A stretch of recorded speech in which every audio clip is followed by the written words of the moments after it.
I want to give a huge shout out and a thank you to my sponsor, P2 Collectibles, located at 204 East McGalley Road in Muncie and on eBay as well. So next time you're here in Muncie, let us know. Come give us a visit. Hey, what is up, y'all? This is Alex from Plus3 TCG, and I'm coming at y'all with a deck profile update. A lot of people are asking me to do Madolches again now that 1, Sistar has come out and 2, Knightmares have came out. So I have been messing around with this for a while.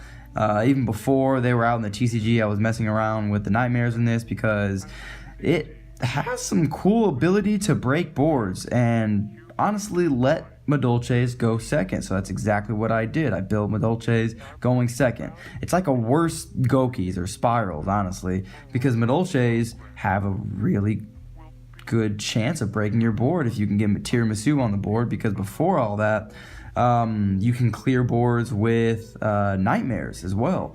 So you just clear the boards with Knightmares and try to get the Tiramisu and then push for game with that. And if you can get there, it's pretty satisfying, to be honest, because most times that you're playing Madolche, you're playing to go first, you're playing a wombo combo. But similar to Gokis, how they can go first or second and set up a board, same thing with Madolches. They can go first or second, first set up a board, or go second and break boards.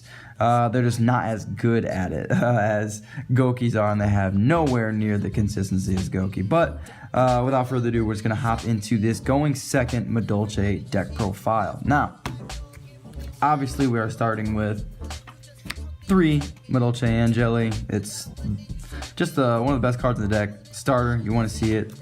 Same thing with Magdalene, but we're only playing 2. Like I said, if you didn't watch my starter video, I talked about cards that were starters that weren't ideal starters, and this was one of them, because Magdalene doesn't necessarily do anything for you turn 1 if this is the only thing you open. If you open this and nothing else, yes, this is a starter, but it only gets you something for next turn. This has to be in unison with either Scorpio, where you're summoning Scorpio going through that combo, or where you're summoning this, and we're using this in a Brilliant Fusion. Other than that, this card is not the most ideal starter, unlike Lone Fire Blossom, which is an amazing starter. You definitely want to see this turn 1. Or Scorpio. You want to see this or Scorpio. This gets you into Scorpio. 3 copies of that. Probably one of the cards you, other than Lone Fire. This is these 5 cards.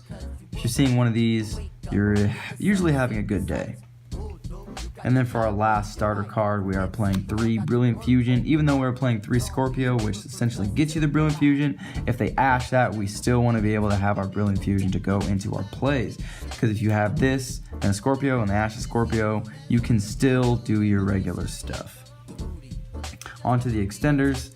3 Hoot Cake, amazing, but not super great opening unless you have a way to get into a Brilliant Fusion. So that's why we're essentially playing so many copies of Brilliant Fusion, so that we can make all of our combo extenders as live as possible.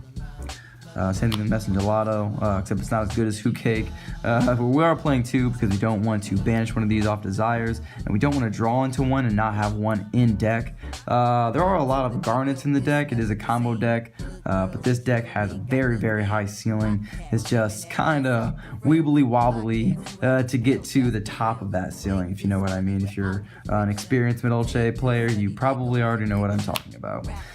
2 Chateaus for the other extenders. This card is still really good and still better than Ticket, even though Fresh Sistart is here. Ticket is amazing with Sistart, but Chateau is a combo piece.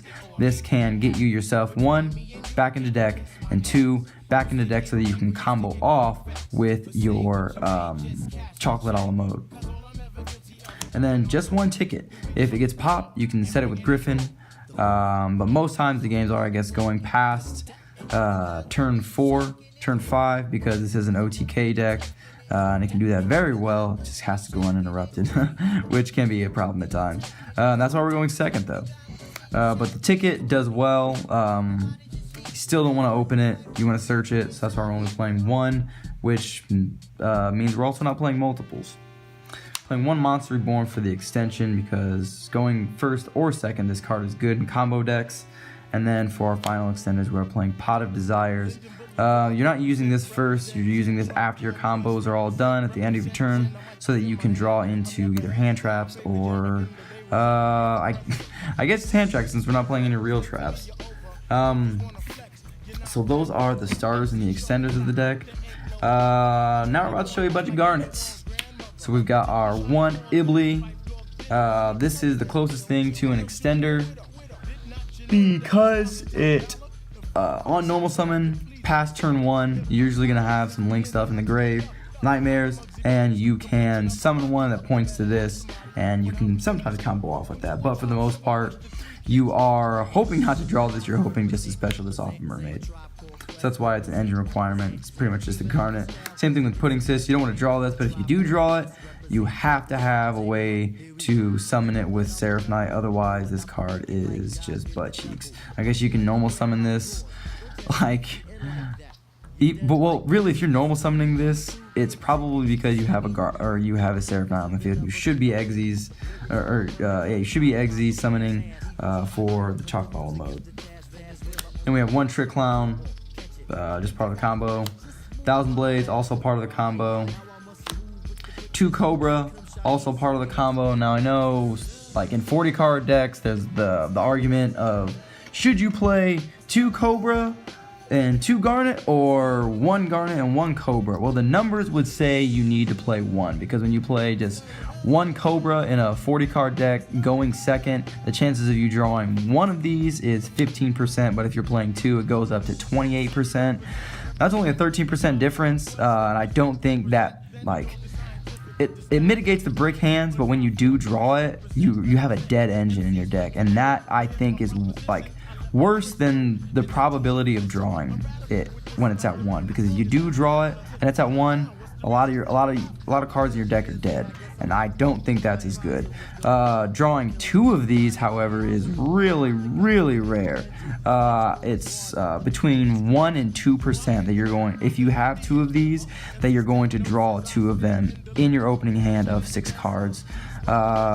So with that in mind, I just think that yes, variability is there. You're not going to draw it very often, but the time you do, it is completely devastating. You can't play a lot of cards in your deck, and I think that is worse than having an inconsistency, if that makes sense. Same reason why I'm playing 2 Garnet, because when you draw either one of these when they're at 1, you're just in a bad place, and essentially when you're playing 1 and 1, you're still playing 2 Garnets, so the chance of you drawing at least 1 is 28%. So might as well play 2, up the ante a little bit, up the percentage of drawing a brick, but you also up the percentage. Well, I guess not up the percentage. You just, I don't know what the word is there. Is that variability? There's less variability of you drawing into this and it killing your engine. So that's why I play 4 actual real Garnets that like shut engines down.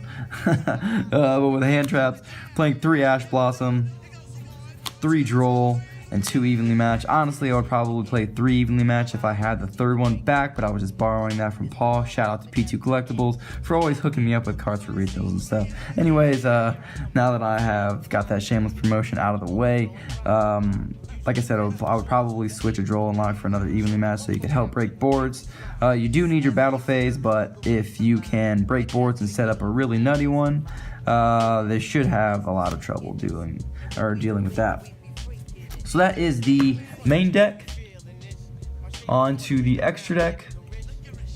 Got 1 Sistart. This you're honestly not making, like, ever.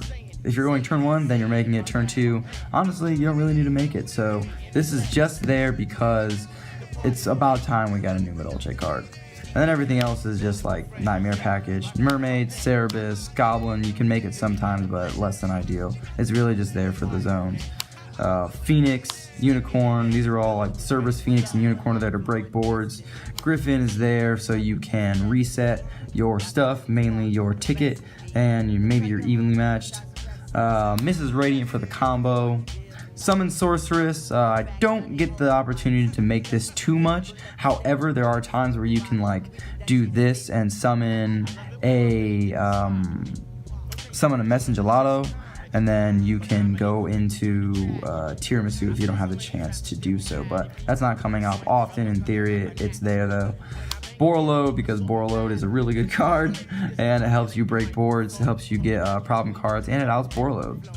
if your opponent has one. On to the Exes though.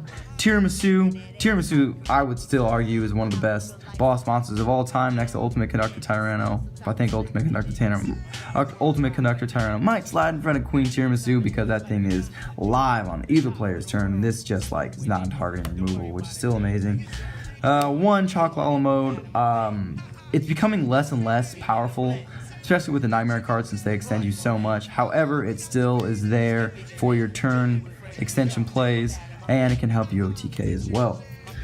This is our spot removal, Tornado Dragon, and then another combo extender. This is pretty relevant to the combo. And then last but not least, we have our Seraph Knight to round off the 40 card 15 extra. 40 card man 15 extra. It's a lot of fun. It is a going second variant of Madolche, so keep that into consideration. You are playing evenly matched. If you don't have money for the evenly matched, you can probably just take those and the Drolls out and put real traps in and keep it a going first deck. But all in all, still a fun deck. I'll probably continue to play Madolches and try out different engines in it. Let me know what you think down in the comment section below. And this is Alex from +3 TCG. Sign out, y'all.